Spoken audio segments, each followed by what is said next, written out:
नमस्कार, मी doctor Rupali Gaikwad, CHO Tipkurli. तर गेल्या 13 दिवसापासून आमचं इथं ठिय्या आंदोलन सुरू आहे कलेक्टर ऑफिस समोर। यामध्ये आमच्या नर्सेस संघटना आहेत, TBच्या अधिकारी आहेत, कर्मचारी आहेत, परत आमचे कम्युनिटी हेल्थ ऑफिसर म्हणजे समुदाय आरोग्य अधिकारी हेही यामध्ये समाविष्ट आहेत। तर हा आमचा बेमुदत संप किंवा बेमुदत आंदोलन हे आमच्या काही प्रमुख मागण्या आहेत। 14 मार्च 2024ला शासनाने जवळजवळ 72 केडरना आपल्याला हे दिलं, काम करण्याची संधी दिली। त्यापैकी फक्त 2च केडरना शासनानं परमनंट करून घेतलं आणि जे उरलेले कर्मचारी आहेत ते आहे त्या तुटपुंजा पगारावरती काम करत आहेत। त्यांचे जो शैक्षणिक दर्जा आहे त्याच्या मानाने त्यांना खूप कमी वेतन देण्यात येत आहे आणि कमी वेतनात राबवण्यात येत आहे। तसेच महिला वर्गाला भरपूर काही अडचणी येत असतात OPD करताना किंवा काही करताना। तर आमच्या NHM कर्मचाऱ्यांच्या प्रमुख मागण्या आहेत की शासन सेवेत आम्हाला समायोजन करून घ्यावं, आमची मानधन वाढ करावी, वेतन सुसूत्रीकरण करावं। तसा जो लॉयल्टी बोनस मिळत असतो 3 वर्षानंतर 5 वर्षानंतर जो काही आम्हाला लॉयल्टी बोनस मिळतो तोही आम्हाला मिळालेला नाही आहे। तर EPF फंड किंवा विमा योजना आमच्यासाठी काहीही शासनानं तरतूद केलेली नाही आहे।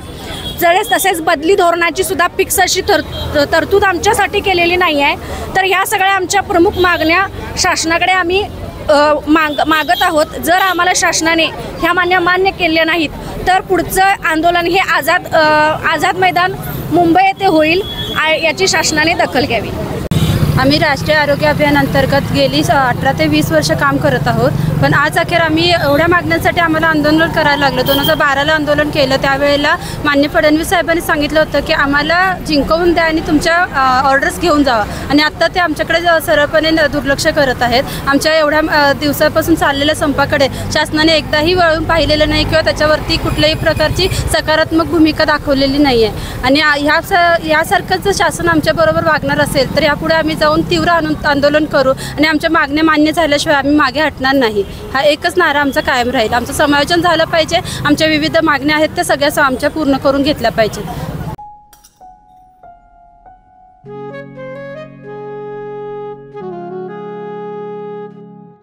बाबा, आज येताना बासुंदी घेऊन या ना। अगं, कालच आपण आईचा वाढदिवस होता म्हणून आणली होती ना।